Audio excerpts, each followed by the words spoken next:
Arratsaldeon, ongitorriak eta hasiera emango diogu Ezoiko udalbatzarraren deialdi honi edo pleno udalbatza honi. Gaurko zerrendan 5 puntu agertzen dira eta horietan aurrenekoa eskualdean gizarteratze eta laneratze programarako hitzarmenaren onarpena. Hain zuzen ere, puntu hau abenduaren 12an izandako batzarrean, herritargo batzarrean landu zen, jorratu zen. Bertan, esan genuenez eta gizarte zerbitzuko arduradunak emandako informazioaren arabera, bazterkeria arriskuan egon zeiteken personei begira, gizarteratze eta laneratze programarako hitzarmen bat onartu nahi da Beterri Buruntza eskualdeko 6 udalerrien artean, helburu hori zen, eta urtea amaitu horretikan esan genuen baita ere, 5 izango zirela udaletxeak, onartuko genuenak, edo onartzera pasako genuenak, hain zuzen ere, Andoain, Urnieta, Hernani, Astigarraga eta Usurbil, eta Lasarteko kasua pendiente gelditzen zen, baina esan bezala, bereikin hitz egin ostean, konfirmatu digute, 2019an, lehenik eta ohalik eta azkarren, bereik ere sartuko direla programaren barruan. Orduan, nik uste batzordean bertan eman zala informazio espezifikoa, zenolako ikastaro, zenolako formakuntza, zenolako aukere emango zaizkien bazterkiari arriskuan egon ditezken, herrialde hauetan egon ditezken personentzako, eta bereekin zelanketa egin nahi den, eta ez dakitena da, gaia bozkatu horretikan, norbaitek zerbait esan nahi izango duen, posizionamendu bat eman nahi izango duen, edo bozkatzera pasatuko gineteken. Nosotros en la comisión nos abstuvimos porque necesitábamos más información y ahora en este momento la tenemos y vamos a votar a favor del convenio. Gero, azuzeit komentatzea, ziurrenikan urtea amaitu horretikan, urteko azkeneko astean, hilaren 28an, okerrez palimanago, aurten sinatuko dugun 5 herrietako ordezkariak geldituko gara, okerrez palimani Hernanin, eta hitzarmen sinadurek italdia egingo genuke. Akordo? Bale, orduan, hau esan da, udalbatzari dagokio erabaki hartzea eta udalbatzara onartzeko dakarkigun proposamenak zera dio. Lehenik eta behin, Beterri Buruntza eskualdean bazterkeria egoeran dauden pertsonentzako gizarteratze eta laneratzen programaren zerbitzua emateko hitzarmenaren testu onartzea, bigarrena alkate lehendakaria aipatutako hitzarmena sinatzeko ahalduntzea o ahalbidetzea, eta hirugarrena erabaki hau, bai, gizartekintza, idazkaritza eta kontu hartzailetzara pasatzea. Beraz, proposamen honen aldeko bozkak, hau batez, oso ondo. Tesan bezala, urte amaitu horretikan, jadanikan, hitzarmen hau sinatuko dugu, momentuz 5 eta urren urte hasieratikan aurrera, eskualdeko 6 herrien artean. Bigarrengo puntu bezala, gaurko Ezoiko udalbatza honetan, kiroldegiko berrikuntzaren eta igerilekuko instalakuntzen eraikinaren proiektuak onartzea. Proiektu bakar gisa planteatzen da, baina proiektu honetan esan bezala 2 lote bezala bereizten dira, bat izango litzateke kiroldegikoa eta beste igerilekukoa. Horrek esan nahi du, agian gertatu daitekeela, enpresa berdinak irabaztea 2 loteak, baina ez du zertan esan derrigorrez hori eman behar denik, baizik eta gertatu daiteke baita ere, bai lote bat edo bai bestea, enpresa desberdinek irabazi ahal izatea. Orduan, 2 proiektuak, sabaietxeak egindakoa dira, kiroldegikoa aurreneko aldiz aurkezten da, igerilekukoa berriz, jadanikan aurreko hilabetean onartu zen, lehiaketa bien ipini, eta lehiaketa utxik geratu zen, eta berriz ere dakarkigu, orain honetan, esan bezala, kiroldegiko berrikuntza proiektu honi lotuta. Denbora luze baten ondorioz eta bar, aurkezteko proposamen ekartzen dugu, bai kiroldegiko proiektuarena. Proiektu hau 2015ko udal hauteskundeak amaitu eta gero hartutako konpromiso baten ondorioz izan da, zuzen ere bertan herritarrei inbertsio estrategikoen inguruko parte hartze prozesu bat eskaini genien eta parte hartze prozesu horren ostean 2016ko udaran bukatu zen prozesu baten ostean erabaki zuten herritarrek zertara bideratuko zituzten nolabait ere gutxienez 4 milioi euro, udaleko gerakinetikan bideratzen ziren 4 milioi euro, eta baldintza bezala ere jartzen zen horietatikan laurden bat, milioi bat gutxienez Urnietako eta Urnietarren irisgarritasunaren aldeko neurriak hobetzea suposatzen zuen proiektu batetara bideratu behar zirela. Eta guztiok dakigun bezala, prozesuaren emaitza bezala etorri zen, bai Eten eta San Juan igogailua, eta baita ere Urnietako udal kiroldegiko eraberritzaren proiektua onartzea. Herritarrek hori aukeratu genuen, guk ere parte hartu genuelako. Orduan, prozesu hori eta gero, 2016ko udazkenean atera ziren eta onartu ziren pleguak, plegu administratibo eta plegu teknikoak, kiroldegiko proiektuaren eraberritzea egin ahal izateko, eta plegu horiek egin eta gero, 17ko ekainaren 20 azken aldean, Sabai arkitektura etxeak irabazizun nolabait ere proiektu hau garatzeko proposamena. Proiektu hau garatu eta gero, jadanikan guk nahi baino denbora gehiago izan eta gero, ateratzen da gaur onartzeko proposamena dakarkigun proiektua.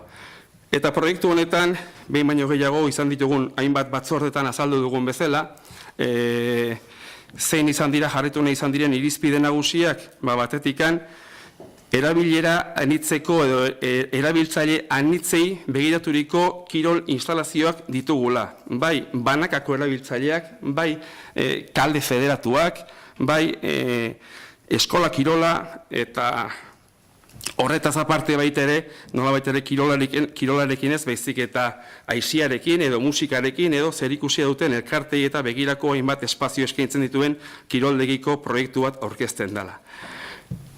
Hasierako batetan izandako anteproiektuan 4.500 metro karratuko anteproiektu bat zen, eta horren baitan aurre konsignazio bat zegon, Ozi Fontanetxek egindakoa, 5 milioi euro ingurukoa esaten zena gutxi gorabili izan zitekeela. Azkenean, benetako proiektuak erakusten diguna da 6.500 metro karratu erekiko ditugula. Hoitatik, lehenik eta behin, 1.500 metro bota egingo ditugu, 6.500 metro eraiki, beraz, 5.000 metroko aprobetxamendu gehiago izatea suposatuko du egingo den obra horrek.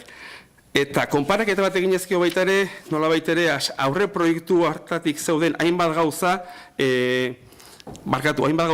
aurre proiektu hartan ez zeuden hainbat gauza egin nahi izango dira azkenean proiektu honetan. Adibidez, marrazkia bai, baina aurrekontutan sartuta zeuden padel pistak sartu egingo dira, estaliak gainera, teniseko pistak mantendu egingo da, bulderreko gune berri bat ereikiko da, hain zuzen ere, okeraz palimanago talde guztiak egindako proposamena kontutan hartuz, aldagela gehiago atera dira eta gaine kiroldegi izango dituen solairu guztietan, denetako aprobetxatzeko, horien artean baita ere epailentzako sexuen kontuegatik ere eta egindako proposamena kasu eginez, aldagela gehiago izango dira, okeraz palimanago 4, banakako erabilantzaentzako begira ere areto baleniz gehiago izango da, erabilera musikala eta erabilera nitzetarako bideratutako espazioak handitu egin dira, eta gero baita ere aukera izan dugu eraikin berriak altxako diren lurzoruen inguruko ikerketa geoteknikoa egiteko. Eta ikerketa geotekniko horren baitan ikusi da lurraren kalitatea ez dela uste bezain ona, eta horrek ikusitakoa baino diru gehiago behar izango dela lurzori dagokion moduan ipini ahal izateko. Beraz, guzti honekin, aldaketa hauekin, aldaketa guzti hauek ere asko etorri dira 2017ko uztailetikan aurrera Sabai etxeak egindako hainbat eta hainbat elkarrizketa erabiltzaileekin, adituekin, teknikariekin, arduradun politikoekin, eta horien ondorioz, alde batetik eskertu beharra dago, hasieratik Sabaik erakutsi duen jarrera beraiek oinarri bezala daukaten proiektu aldatzeko, baina gero egia esan da, nahi baino denbora gehiago behar izan dute proiektu desberdinak aurkezteko. Eta proiektu horien baitan, azkenean, nolabait ere doikuntza bat egin behar izan da, eta 8 milioiko proiektu batetan sartu izateko lehentasunak ezarri behar izan dira. Honen ondorioz, esan bezala, erabiltzaile askorentzako pentsatutako kirol instalakuntza batzu dira, eta nagusiki kirolari begira. Erabiltzaile individualak, erabiltzaile kolektiboak, bai federatuak, bai eskola kirolekoak. Eta hortikan aurrera pixat, oinarri bezala edo hau izango genuke, eta orain alderdi bakutzak igual proiektu honen inguruan daukan posizionamendu inguruko azalpenak emateko txanda iritsiko da. Beraz, Consuelo, zure guztien txanda.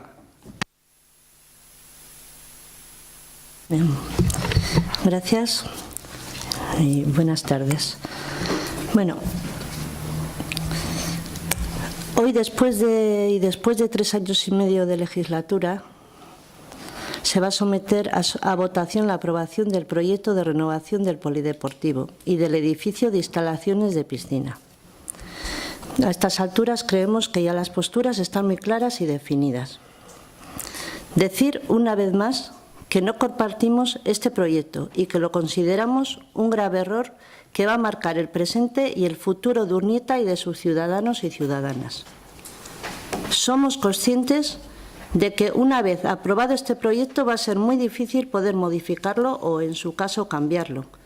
Pero los socialistas seguiremos defendiendo nuestro proyecto. Pensamos que es más realista, más económico, más rápido de ejecutar y que además mantiene y mejora los servicios que funcionan bien. Pero también queremos hacer un poco de historia, porque ya son muchos años de los que se tiene intención de hacer una remodelación profunda de las instalaciones deportivas. Y lo que queríamos decir es que en la legislatura 2003-2007, y por encargo del equipo de gobierno de aquel momento, que era el PNV, se pagaron 18.000 euros por un estudio para la remodelación de las instalaciones deportivas. En aquella misma legislatura, y encargado por el mismo equipo de gobierno, se pagaron otros 65.000 euros por un proyecto de polideportivo. Este proyecto se entregó en junio de 2007, una vez que había finalizado aquella legislatura. Pero de aquel proyecto no volvimos a saber nada. Nos gastamos 65.000 euros por un lado, 18.000 por otro, pero bueno, no volvimos a saber nada. Suponemos que está guardado en un cajón y no volvimos a saber nada más. Año y medio después, en diciembre de 2008, y gobernando en aquel momento UDA, se pagaron 20.880 euros por otro anteproyecto, que también estará en otro cajón acompañando al anterior. Perdón. Unos 100.000 euros sin haber puesto ni siquiera un ladrillo. Ya nos gastamos entonces. Los socialistas venimos incorporando en nuestros programas electorales, que es nuestro compromiso con los ciudadanos, nuestras propuestas de proyecto de instalaciones deportivas desde el año 1995. Aunque hemos estado en inferioridad de condiciones con respecto a los distintos equipos de gobierno de las últimas legislaturas, en enero de 2009 el Grupo Municipal Socialista registró un proyecto realizado por nosotros. Era un borrador, un cuaderno de trabajo, donde se recogían nuestras propuestas. Con respecto a este tema, tenemos demostrado y acreditado nuestro proyecto de instalaciones deportivas desde hace más de 20 años.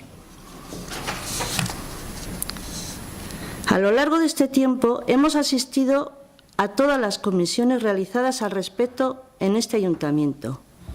Hemos asistido a distintas reuniones con las empresas contratadas, que no siempre todas nos han pedido reunirse con nosotros.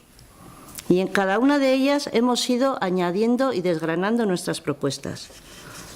Al inicio de esta legislatura presentamos una vez más una propuesta de polideportivo para Urnieta. Una cuestión muy importante en aquel momento es que hicimos nuestras las propuestas registradas y firmadas por 1.000 urnietarras en este ayuntamiento y que coincidían totalmente con nuestro modelo de instalaciones deportivas. Una participación ciudadana que fue a iniciativa popular, no fue una iniciativa de ningún grupo político. Queremos dejar patente una vez más en este pleno cuáles han sido nuestras propuestas a lo largo de todos estos años y que han sido las siguientes. Una remodelación integral del polideportivo. Hacer un estudio para aprovechar la planta baja de la pista polideportiva. Una piscina climatizada en invierno con posibilidad de apertura lateral en verano para aprovechar el solarium de 3.170 metros cuadrados que tenemos.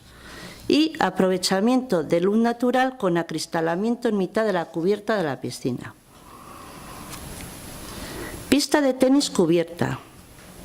Por supuesto, para mayor aprovechamiento debido a la climatología que habitualmente nos acompaña. Pista de atletismo. Cambio de pavimento por uno de tartán.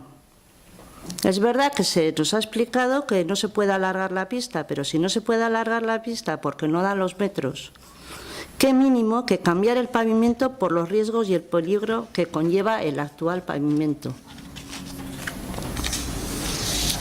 También hicimos una propuesta de hacer un circuito periférico al polideportivo, unos 800 metros, para caminar, y así tener un mayor aprovechamiento del entorno natural para incentivar la actividad física al aire libre. Parques biosaludables con aparatos fitness y tablas de gimnasia al aire libre, para mayor aprovechamiento de los recursos urbanos para favorecer sobre todo la movilidad. Otra de nuestras propuestas siempre ha sido tener cafetería-restaurante y que estuviera ubicada en la zona baja del edificio para así dar servicio a la terraza exterior, a la piscina y al solarium. También apostamos por las energías renovables, placas solares para energía y para agua caliente. Otra de nuestras propuestas ha sido que no compartíamos una segunda pista polideportiva y para ello también hicimos propuestas, que era adecuación de los centros de educación para realizar allí el deporte escolar en los centros escolares. Pero siempre se nos ha argumentado que nuestras propuestas que no son viables, que son deficitarias, etc. Hasta ahora el polideportivo tenía un déficit de 40% de ingresos y de 60% de gastos, totalmente deficitario. ¿Y qué va a pasar a partir de ahora? Con una nueva pista polideportiva y un préstamo de 2,5 millones de euros, más el coste de acondicionar el polideportivo por otros miles de euros, ¿qué déficit va a tener ahora? ¿Acaso se ha calculado?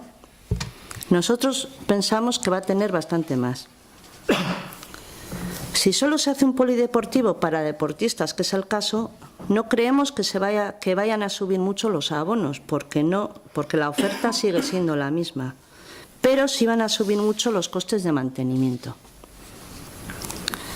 Por todo esto, los socialistas vamos a votar en contra de este proyecto porque lo vamos a pagar entre todos, pero seguimos creyendo que no es para todos y todas. Hemos querido dejar patente con este argumento algunas cosas. Y es que los socialistas siempre hemos hecho propuestas que no se han tenido en cuenta. Creemos que vuestro proyecto es equivocado, que es más caro de realizar y de mantener. Como en este punto del orden del día también se va a votar el edificio de instalaciones para la piscina, y en ese punto siempre nos habíamos abstenido, pero porque creemos que es necesario un edificio para sacar la maquinaria que está ahora dentro del polideportivo. Siempre nos hemos abstenido, pero al tener que votarlo en el mismo punto, pues vamos a votar a los dos que no. Entonces, no tenemos nada que decir más. Eskerrik asko, Consuelo. Mikel? Bueno, gaur historitaz abiarko dugu, kiroldegiaren historitaz egin beharko dugu gaurko plenoa. Bai, egia da, Alderdi Sozialistak dion bezala, egia da, uda baina lehenagotik da, 2003ko epokan, bazeo ja aurre proiektu bat, etxeon proiektu bat, aurre proiektu bat. Esbozo bat, ikusi zertzeon. Baina arek erantzuten zion, oraingo urnietari. Gu sartu ginen garaian, erantzun nahi genion, elaboratzen nahi ginen, plan orokorreri erantzungo zion kiroldegia bergenon. Beraz, etzan nahikoa, aurre proiektuan zegoena, etzan nahikoa. Eta gero zauden, alternatiba batzuk estudiatu beharrak. Eta de hecho, guk eskatu benien garaiaitan, proiektu puskak aindako bat. Hau da, jakin behar gendun, kiroldegia zenbat, oraingo pori kiroldegian bajoa itezkiotan zenbat, bigarren kiroldegia egiten zenbat, edo piztina klimatizatutakoa zenbat, edo tenisaren tapatzea zenbat. pusketa hortaka eindako aurre proiektua izan zen, da dana einda ateatzen zaigun 11 milioi eta gehiago aurrekontua zen. Dana einda. Claro, genuen baliabide, diru baliabide bat, eta horrek etzuen ematen. Eta batez ere, guri begiak iriko izkiuna izan duzan kontu hartzailearen alarma. Hala, zenba balio du honen mantenimentuak. Eta Urnietak udaletxeak momentu hortan zauzkan diru sarrerekin, gertatzen azan, inbertsiotarako zaukan diruaren 70% baino gehiago, kiroldegi berriaren mantenimentuako behartzala. Izan. Beraz, bertan behar utzi izan, eta hasi ginen, nolabait esateko, beste ikuspuntu batekin. Bat, oraingo polikiroldearen bajua zulatzea, askozek arestiagoa zen berri egitea baina. Hoi, arkitektoak eta teknikoak esan dakoak, nien naiz arkitektoa tekniko, baina haik esan zidutena, ua zulatu eta haren aprobetxamentu itea, berri bat gainean egitea baina garestiagoa zen. Bi, pisina klimatizatuarentzako, suposatzen zuen gutxienez garaiaitan minimo, horrek zu esan ala behartzianak, minimo 3 persona erantzi behar zizkela zegoen plantilari. 3 persona, gutxienez. Gehi mantenimentu gastua. Con lo cual, pistina klimatizatuarena garestiena etzan eitea, bezikan geroko ondorengo mantenimentua. Hortan, deskartazutan baita ere hori egitea. Azkenean, jetxe ginean, 7-8 milioiko aurrekontu batera.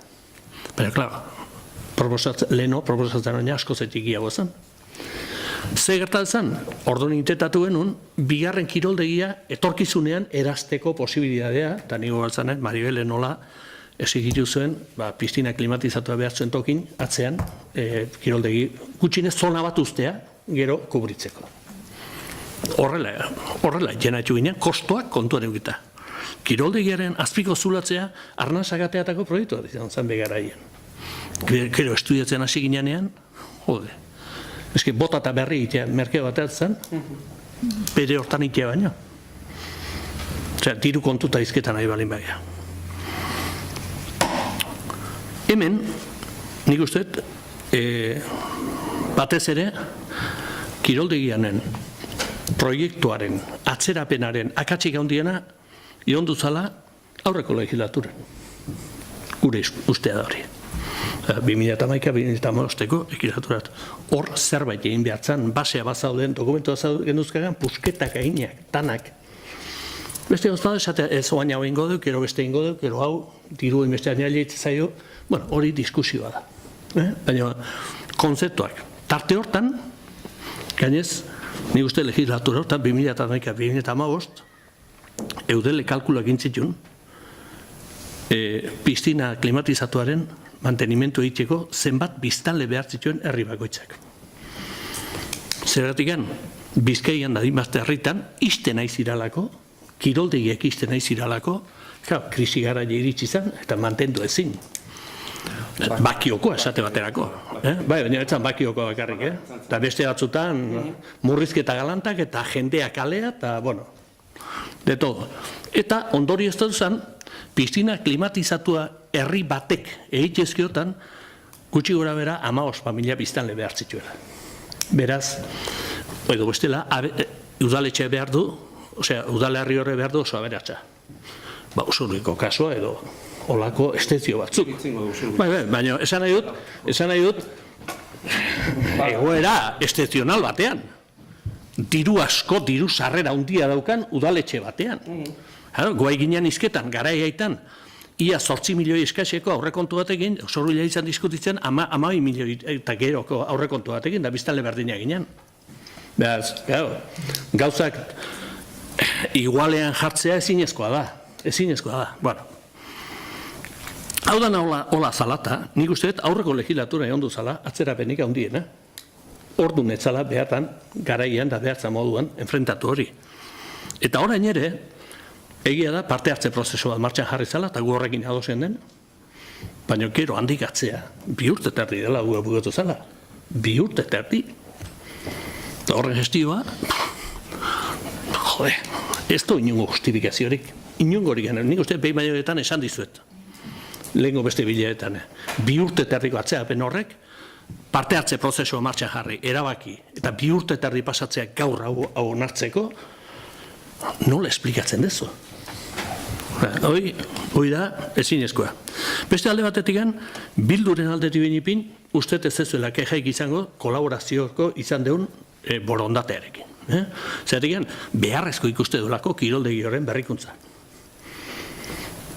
Da, momentu honetan, herritarrek egituen eskaeretan, elementu basiko bat. Gaurko honen kirola ez da aixialdia bakarrik. Kirolaldia aixietik aparte osasuna da eta beste hainbat gauza. Nik uste konzeptuak demoraren zehar aldatzen jundirala, beharrak eta konzeptuak aldatzen, eta kirolarena da beste bat. De hecho, nik uste gainez, areago jungo dan eskakizun bat izango da, osasun aldetik eta gainotzen mantenimentu aldetik. Orduan, alderri hortatikan, ez dut dudarik egiten kiroldegi honen guztiaren erabilpen ona izango dela urnietan. Ona izango dela urnietan. Beste gauz badena ez diskutitzen hasiko, kontzeptua sartu behartzen bestea. Hoi, jagio proiektu norbeak erabakitzen du, nik hau hemen nahi dut bestean da, baina kontenidoa da arazoa. Kontenido horrek erantzungo dio urnietako 9.000 biztanleko herri bati. Hoi da, erantzun behar da galdera. Hau da, oain 6.000 eta berreundia, baina horre urtean izala izke. Nik uste, importantea dela, jarraipena eta eraskinak egiteko posibilea izatea. Eta nik uste, kiroldegi horre badaukala. Hori egiteko posibilea. Ampliazioko posibilea badauzka beste zerbitzu batzuta. Tor, nik ez nuke aztu nahi. Alderdi sozialista egin ditun, eskaera batzu, kiroldegiaren pistarena, porque luzatu inbehar da. Ez da moztu inbehar, luzatu. 8 metro falta ezkio. Beraz, ni uste hori rekorra egitek ondo dago, baina trampako rekorra dira. Beraz, nik uste dut hori itxeko posibilea gero. Aurrekoan galdetu genuen hemen, ze posibilea zegoen preinstalaziorik eukizuen energia berriztagarrientzako. Erantzun zion aizpea baietz bat zauzkala eta preinstalazio eginda jarriko zirala, eta oaindikan inguru horrek posibilea ematetu beste ampliazio batzuk egin alizateko ere. Beste gauz badat, iruri badago, ez hori itxeko. Hori beste kontua da.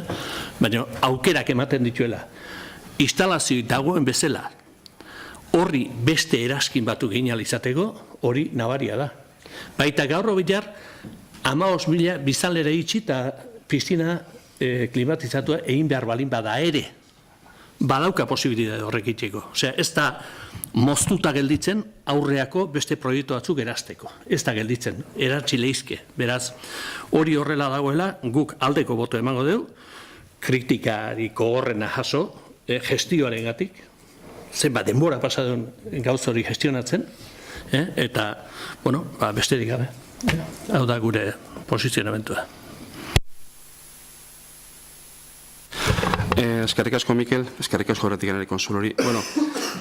Gauza batzuk, Esan kirolariena eta gero beste gauza bat, aztu nahi ez dutena, zer oso koste txikia izango du, eta nik uste dut, kiroldegia martxan jarri eta seitun izango da beharra, alderdi sozialista proposatutako beste inguruko zirkuitu hori. Oso, nik uste dut, herriko jende arruntarentzako kosto gutxi duen zea bada, ekimen bada, eta, kosto gutxi, relativamente, dana gaestia. Baina, esan nahi dut, gero emango dion erantzunarentzako, baina, ikusin behar diru baliabide nola daude. Ados. Hemen historiara jungea, oso luze jungea, guk egin bat gauzan nabarmendu nahiko genituzke, ez da? Bai alderdi sozialistak eta bai H. Bilduk esandako puntu horretatik. Aurreneko gauza onartu barra dagoena da, zeren konstiente gara hortaz, denbora guk nahi baino denbora gehiago pasi izan dugula, eta bat ere hor gureak atxa onartu barra dago. Hori argita garbi. Horretan baita ere, aipatu dugun bezala batzordetan, behin ikusita zer nolako epe luzatzen ari ziren, inolako presarikan gabe, baizik eta proiektu on egoki bat egiteko apustu izan da baita ere, eta horrek ere azkenean denbora luzatzea ekarri izan digu. Historikoak egin ditu atzera junge 2007-2008 eta Mikel baita aipatu du aurreko legegintzaldia. Eta aurreko legegintzaldian nola baita ere jarri ziren legegintzaldi honetan parte hartze prozesu horren ostean egindako kiroldegiko proiektuko oinarriak. Eta izan zen, herrian kirolarekin lotura eta kirol erabiltzaileekin lotura izandako parte hartze prozesu baten ondoren etorritako diagnostiko bat egintzalako. Abento etxearekin 2015ean diagnostiko bat egin zen, zein zen herriko kirolaren diagnostikoa, herriko kirolaren egoera, herriko kirol instalakuntzen egoera. Ezarri ziren lehentasun batzuk, zein ziren nolabait ere egin beharreko aktuazioak. Eta horiek ez zituen egin udaletxeak, nolabait ere herritarrekin, elkarteekin, kirola erabiltzen zutenekin, kiroldegira joaten ez zirenekin, kiroldegira joan nahi zutenekin, guztioekin egindako lan bat izan zen. Etorren ondorioz, nolabait ere oinarriak sendotu ziren. Oinarriek hartu ziren kontutan, Ozi Fontanek egindako aurre proiektu horrekin. Beraz, aurretik etorretako historikoak egia da, 1.000 euro gastatu dira, 1.000 euro, baina nik uste nolabait ere, egokiago izan dela, orain egindako lanketa, 2015etik hasitako lanketa, guztia parte hartze prozesuen bidez izandakoa, horrek ere zailtasuna suposatu ditu, denbora gauzak luzatzea, baina guzti horretan ezarri dira, aurrena ezagutu benetan zein behar dauden, ze egoeretan aurkitzen gean, ze ikuspegi, ze bisio izan nahi dugun, ze nolako urnita, datozen urte luzei begira. Ez nolabait ere momentuko aktuazio puntualak, baizik eta urte luzei begira, zen nolako kirol instalakuntza, eta Mikelek aipatu bezala, herriaren dimensionamendu egoki bat, kiroldegiren dimensionamendu egoki batekin. Eta hor ere, hartu behar ziren lehentasunezko iritzi batzuk. Eta lehentasunezko iritzi horiek guk erabakitzeko garaian, kontutan hartu ditugu parte hartze prozesu horretan herritarrek esandako gauzak. Orduan, horren baitan, horregatik eginda apustua, kirol pistaren gatikan, bigarrengo kirol pistaren gatikan, eta ez nolabait ere, eskola kirola ikastetxera emateko. Azkeneko urteetan, herri askotan izaten den bezala eta nola herri kirol kontuak, eskola kirol kontuak burrukagun izaten dira, konflikto gune eta arazo gune. Guk azkeneko urte guztietan, urnietan, ez dugu egiten eskola kirola, herriko eskola kirola egiten dugu. Eta horre arazo asko sortzen dira eskol kirol jarduera gaur egun ikastetxe batetan edo bestean egiten diren. Holako guzak saiztu egin dira, saiztu egin izan dira. Eta horregatik garbi genukan, eskola kirola praktikatzen zuten guztiek ere kiroldegira joan barra zaukatela. Horretarako hainbat gauza beharrezko zirelako. Hortikan aparte, bigarrengo pista horrek izaera polibalenta dauka, izaerak dion bezala. Eta hor sartu ditezke, gaur egun ematen diren, pista bagarretan ematen diren hainbat zerbitzu, baino modu egokiago batetan. Gipuzkoan dagoen gimnasia artistiko klubak urnietan dago, baldintza nahiko justuetan ordutegi aldetikan. Gaur egun, hemendikan aurrea bigarrengo pista egiten denetikan, imaginatzen dut gimnasia egiten dutenek, ordutegi erabilera zabalagoa izan ezkero, bereik ere nolabait ere notatuko dutela, eta hori antzemango dela. Era berean, euri egiten duenean, teniseko pista behian ez dire erabiltzen, euri egiten ez duenean ere asko ez dela erabiltzen, erabiltzaile asko ez dago, eta horrek ere nolabait ere baita ere kontutan izan gaitu erabakiak eta lehentasunak ezartzeko garaian, erabiltzaile kopurua erreala eta hipotetiko izan ditekeen ere. Orduan, teorikoki, beharrezko izango balitz, teniseko pista ere markatu liteke eta jolastu liteke pista estali horretan. Erabilera anitza. Tabernari gokionez, Consuelo, bai, kiroldegiko proiektua eta anteproiektua garatu zenean, inolako momentuetan, etzan hemen defenditu, taberna bat egongo zenik. Esaten zena zen, taberna bat, kiroldegiren kudaketa integrala, plantatzen den bezala edo, eraman zezakeen enpresak, konsideratuko balu, agien nolabait ere, espazio bat izango litzatekela, prestatu ez prestatua. Hori izan ipatzen zena, ez zan ipatzen taberna bat egongo zenik. Zeren gaur egun tabernak, eguraldi hona egiten baldin badu, bakarrikan funtzionatzen du 3 hilabetetan, udaran. Gainontzeko hilabetetan, irekita egon edo ez egon, herriko oso jende gutxi juten da. Datuak datu.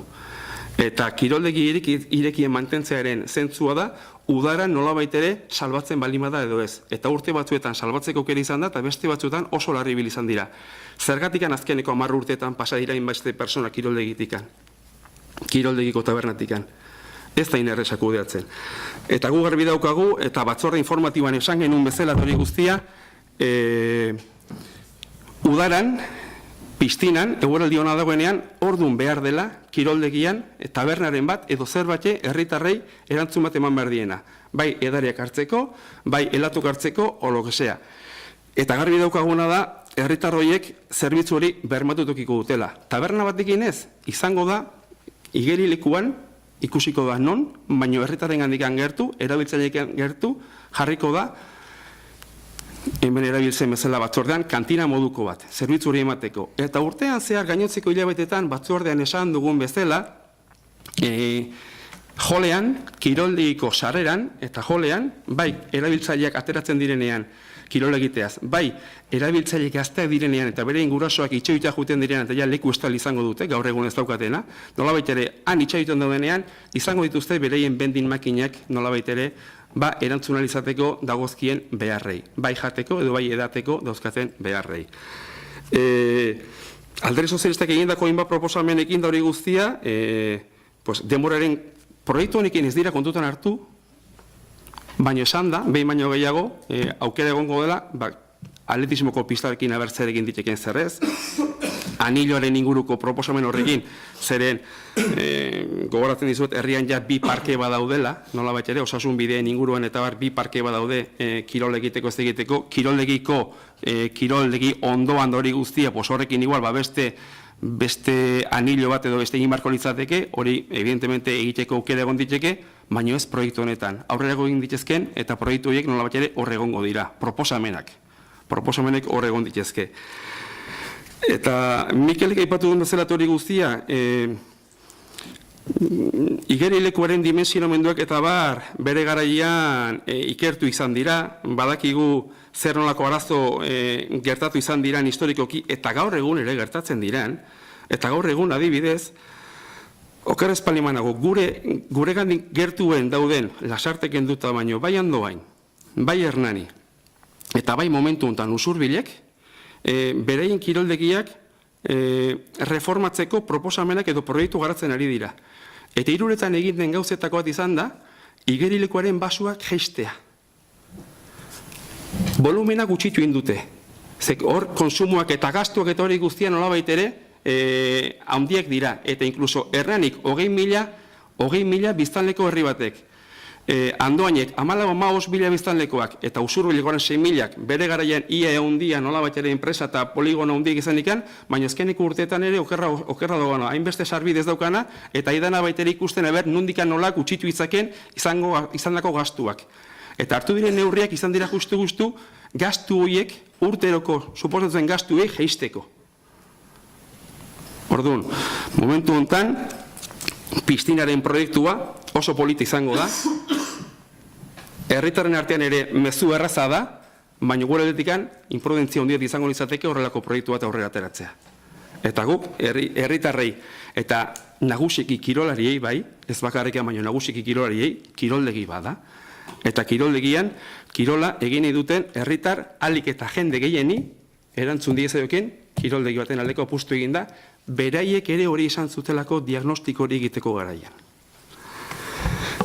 Eta ez da gize bat jaztu zite, baina nik usten nahiko hitz egin dudala, osea, Consuelo, ez dakit bigarrengo txanda nahiko zenuken zerbait argitzeko? Pues la verdad es que, a ver, me ha respondido, hay un montón de cosas. Hay un par de cosas que has dicho que, o sea, me dejas... Que en su día, cuando es verdad que se gastaron en proyectos y anteproyectos y pues, ¿no? Esos 100.000 euros, ¿no? Parece que luego no servían porque luego no... Parece ser que no correspondía a la realidad, ¿no? Eso es lo que me ha parecido entenderte, que no correspondían a la realidad, ¿no? ¿Y quién nos garantiza que ahora sí corresponde a la realidad? Entonces... Se supone que cuando se hicieron aquellos estudios, proyectos, anteproyectos, corresponderían a la realidad, digo yo. Luego, me llama mucho la atención lo de la pista polideportiva, porque incide mucho en que los usuarios y que si el deporte escolar, que si porque hay que hacer una segunda pista polideportiva, porque se ha pedido, porque... Pero si esa pista polideportiva viene ya del proyecto aquel de 2003, 2007, ya entonces había una segunda pista polideportiva, también entonces hacía falta. ¿Hacía falta entonces? O sea, es un proyecto que habéis llevado siempre, os ha gustado y lo habéis sacado adelante. ¿Nosotros qué queríamos demostrar con nuestra argumentación? Hombre, que a lo largo de todos estos años hemos hecho propuestas, muchas propuestas, que parece que en el pleno anterior lo ponías un poco en duda, como que solo habíamos hecho un par de propuestas, cuando los socialistas hemos hecho muchas propuestas en estos años. Pero bueno, no te lo voy a volver a repetir, todas las propuestas que hemos hecho, pero sí que queremos que conste y que queden claras. Ahora, lo que sí me llama mucho la atención es que, bueno, al final hoy se va a aprobar por fin, tenemos proyecto de las instalaciones deportivas. Lo habéis podido sacar adelante precisamente porque tenéis una mayoría absoluta, pero absoluta, porque no tenéis 7 y 4, 11 personas, o sea, de la oposición, que además os han apoyado. Habéis sacado el proyecto que queréis y yo no os veo felices, no os veo contentos. Mira, pues no sé, yo tengo esa sensación, de verdad, no os veo yo contentos, teniendo todo como lo habéis tenido, todo el viento a vuestro favor, y no os veo contentos. Yo desde luego que si estaría en vuestro lugar y habría salido el proyecto de polideportivo que nos hubiera gustado a nosotros, estaríamos mucho más contentos. Y no os veo contentos. Nada más. Eskerrik asko, Consuelo. Mikel. Aklaraziotik gehiago ez, bat.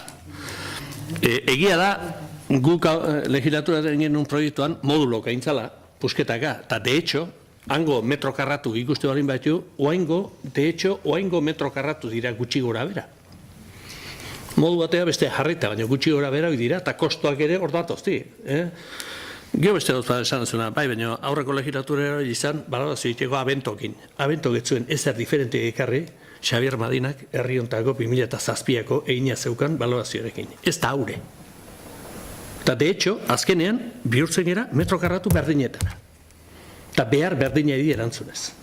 Osea, abentok gintzun estudioan, etzion implementatzen ezer, Xabier Madinak bere kabuz egina zeukan 2007ko. Ez ezer. Nik letu nunien abentorena, ikusi nuen da esan hon. Hanean zegoen, guk aurre proiektu egin genuen garaian, eta han ze beharri erantzun behar zitzaion esatezan garaian antxe zauden beharroiek, kiroldegiarena, beste pista kuritu, bigarren pista dana zegoenan. Eskola kirolari eta gainontzeko zaidi erantzuteko. Osea, kriterio horiekin. Eta batez ere, kirol osasungarriari erantzuteko egiten ziren aportazioak. Zertikan, orain dagoen pista deportiboa dago, saturatuta bastar guzietatik da bigarrena behartzalako. Ezin bestean, beste gauz bada, orain, egin dala, beste zea batean, baina zu kontenidua metro karratutan azte balin bagera, han egin zion berdina zan. Eta seguru asko, modelo ontara, merkeagoa iritsiko da, guk egin genuen pusketak egin da baino. Gertatzen ezan, gure proiektuan, egia da, egin daizkela, honeaino, angelditu eta gero jarraitu, beste gauz batekin, eta guain berriti joa, dana batean dijoa. Bueno, izu, ez da soluzio txarra ere. Ez da soluzio txarra, baina, osea, esatea, 4 urte pasazirala, esken dira, 4 urte, gai 2 urte terdi. Osea, eta 4 urte pasazirala, estudio egiten, estudio hori egina zegoen. Egina zegoen, guk arkitektu eman genionean, aurre proiektu egiteko, arekin unginen. Vale. Bi gauza batetik, 2007an Xabier Madilak egin zuen proposamen ura eta bentok egin zuen artean aldea dago, bat nabarmena.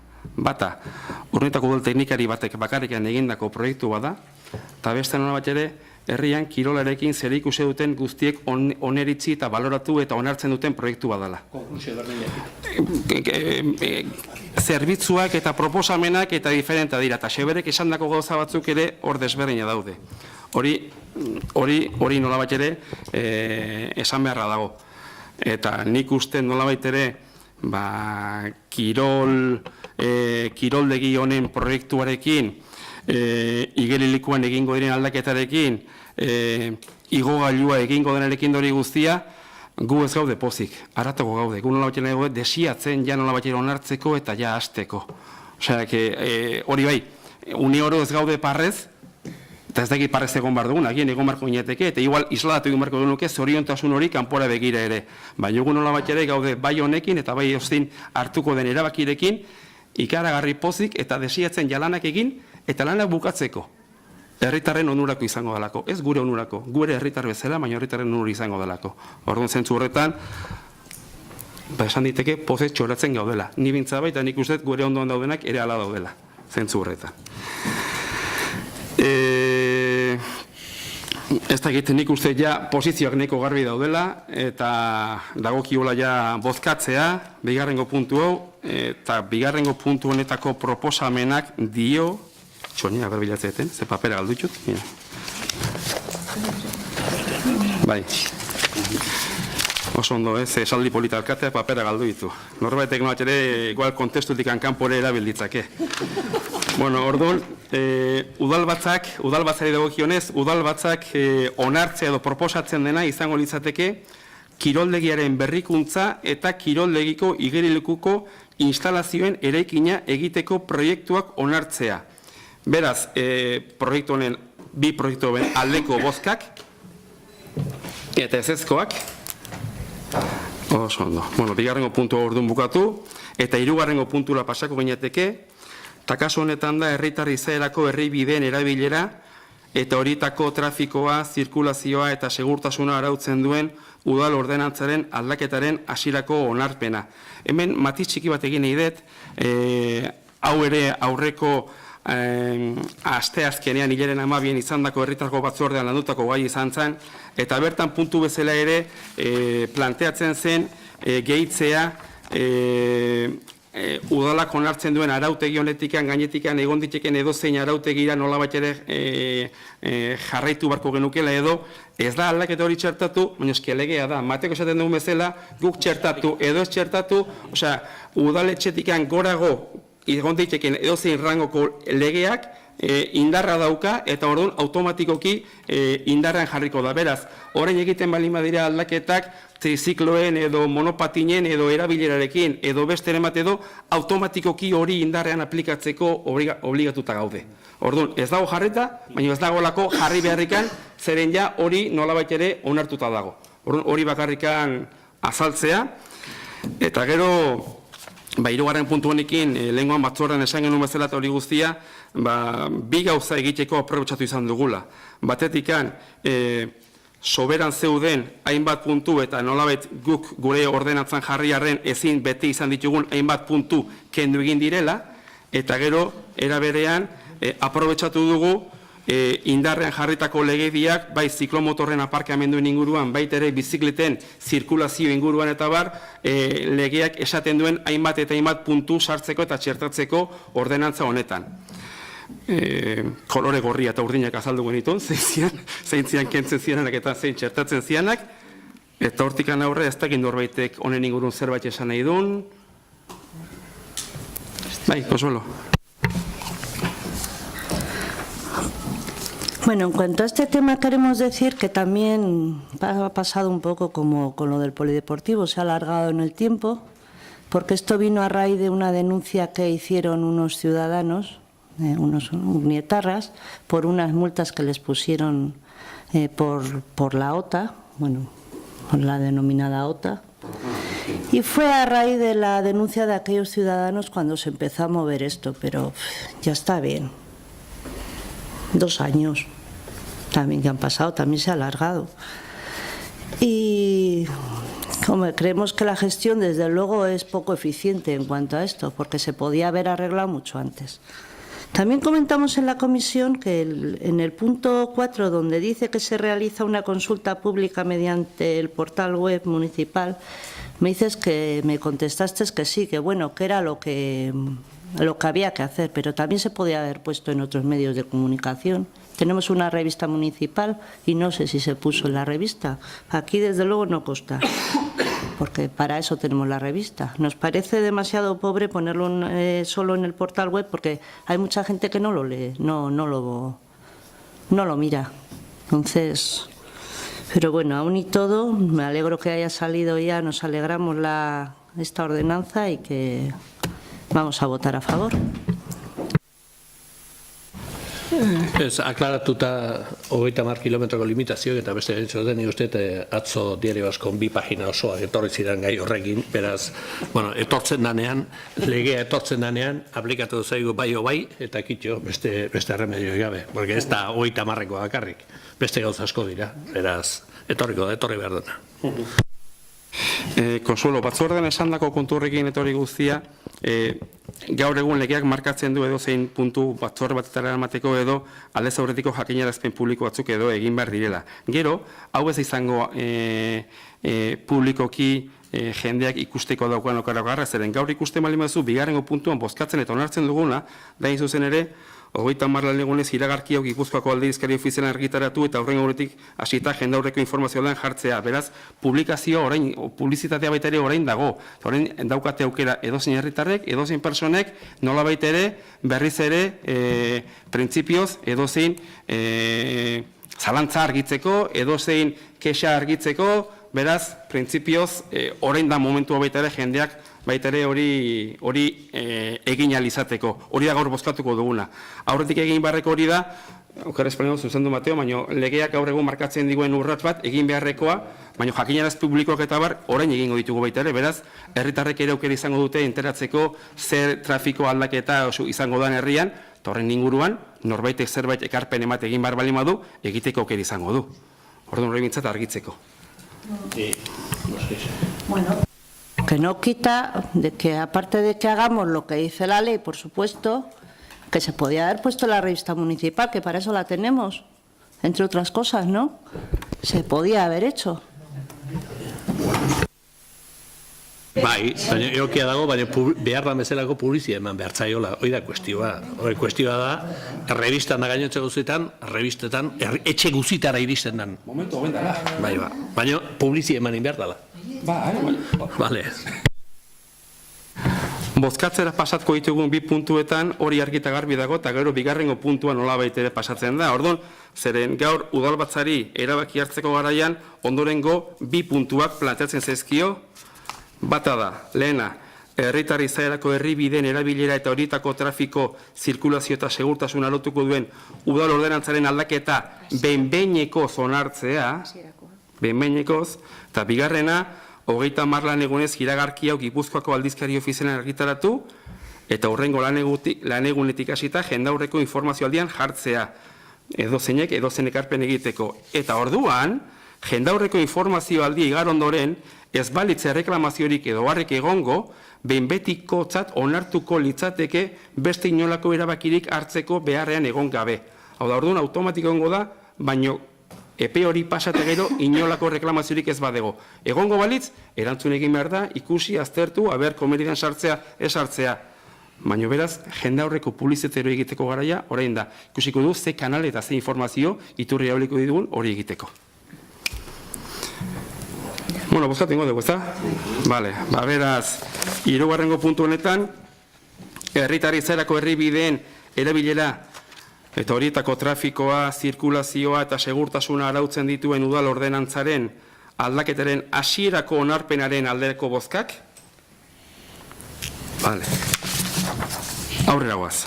4. puntua. Hau ere, aurreko asteazkenean, abenduaren 12an izandako herritargo batzarrean landutako gaia. Hain zuzen ere, euskararen erabilera normalizatzeko planaren onarpena. Kasu honetan urrietako udaletxearen kasuan, 6. plangintzaldia izango da, eta plangintzaldia honek iraungo duen urteen tarte hori 2018 eta 2022 urtekoa izango litzateke. Gainera, erabilera plan hau batzorde informatiboa pasa horretikan, horretako udaleko euskera departamentuak, euskera arduradunek, konsult egin zuten, proposamena aurkeztu horretikan, bidali egin zen proposamen hori Eusko Jaurlaritzako hizkuntza politikarako sailordetzara, berak ere bere oniritzia eta eman ziezaion, eta printzipion bere onespena jaso eta gero aurkeztu zen batzorde informatibotikan, eta batzorde informatikan pasata gero gaur teorikoki dakarkigu udalbatzara onartua izateko. Lehen egin dugun bezala baitere, bozkatu horretikan, ez da egin norbaitek honen inguruan zerbait esateko erikan badaukan. Bai, Itziar. Bueno, aldate euskeran erabilera normalizatzeko planak ados gaude eta beharrezkoa dira eta hola, baina bai gustatuko litzai gukena da, euskera zuek esate zuen bezala, gai transversala dan bezala, herri honetan azkeneko urtetan egongoan proiektu garrantzitsunan dokumentu guztia erdera hutsean jaso dugu, orduan beraz, planak iten itia oso ondo do, baina gero praktikara ematia, are hobeto. Batzordean komentatu zenuten, nunbait nien izanon, eta hor, arrazoi guztia aukazute, beraz, horren inguruan nola baitere, evidentemente, saiatu bergana da, teoriko, aspekto teoriko horretikan praktikora pasatzea, eta alden enean meitzat, bi hizkuntza hauek bermatuta egon alizatea. Planak ustez jartzen duen bezala, gainokara espalimanago. Hori da. Bale, ados, horrekin ere bat, ados. Eta kaso honetan, itxoen pixka bat, hau ere eskuduntza udalbatzaren izanikan, gaurkoan ere bozkatzerekin batera bi erabaki hartu behar dira. Lehena, euskaren erabilera normalizatzeko plana, 6. plangintzaldia 2018-2022 proposamena onartzea, eta bigarren izango litzateke, erabakiaren berri Eusko Jaurlaritzako hizkuntza politikarako sailordetzari helaraztea. Erabakia, esan bezala, aurretikan dokumentu bera eman zaio berarekin kontrastatu alizateko, baina horren bialdu bertena da, erabakia hartu izana. Ados? Beraz, euskaren erabilera normalizatzeko planaren onarpenaren aldeko bozkak, hau bat ez, oso ondo, eskertzeko da, eta gero, bosgarrengo gaia, hau, 2017ko urteko kontu orokorraren onarpena. Hau berez, normalean, uztailean egiten da, uztaileko plenotan egiten da, normalean ere ekainean egiten da kontu berezien batzordea, eta aurten ere egintzan, ekainaren 15ean, aurten ere hartu barreko erabakia hartu zan, bere garaian, jendaurreko esposizioa egontzan, inolako alegaziorik, inolako elegiterik etzan ezen egon, faltatu izan zena zan, uztaileko ohiku udalbatzan gaia sartzea onartu alizateko. Eta urte amaitu horretikan zorionez kontu hartzailea konturatu da, ez genuela sartu, eta gaur dakarkigu nolabait ere urtearen barruan formalizazio hori onartu alizateko.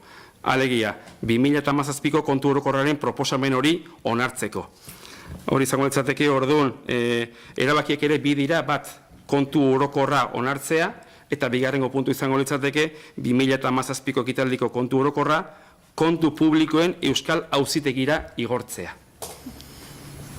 Horain honen inguruan zein gauza esan dezakezu, badakit gaur hitz egin dezutela eta Itzibarrek kontu hartzaileak ere hitz egin duela zuekin, azalpenak emateko. Sí. Bai.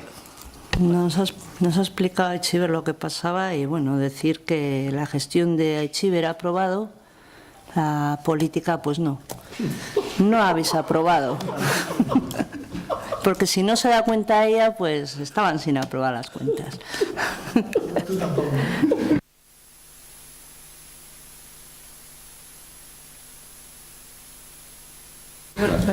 Gure zinegotza izan duten bezala, nolabait ere ardura asumitzen dugu, baina egin ardura guztiok asumitu behar dugu. Eta teknikoki ere, bueno, igual batek ez, bale, jazta, hori onartzen dugu baita ere. Kontu batzordeko. Bale, hori kontutan hartuta nik uste bozkatu ingo dugula, ze besterik ez dauka. Beraz, orduan, 2017ko urteko kontu orokorraren onarpenaren aldeko bozkak. Bale, eta honekin amaitutzat ematen dugu gaurko ezoiko udalbatza, eta ostiraren izango den urrengo udalbatzarako agurtzen zaituztegu. Ondo izan.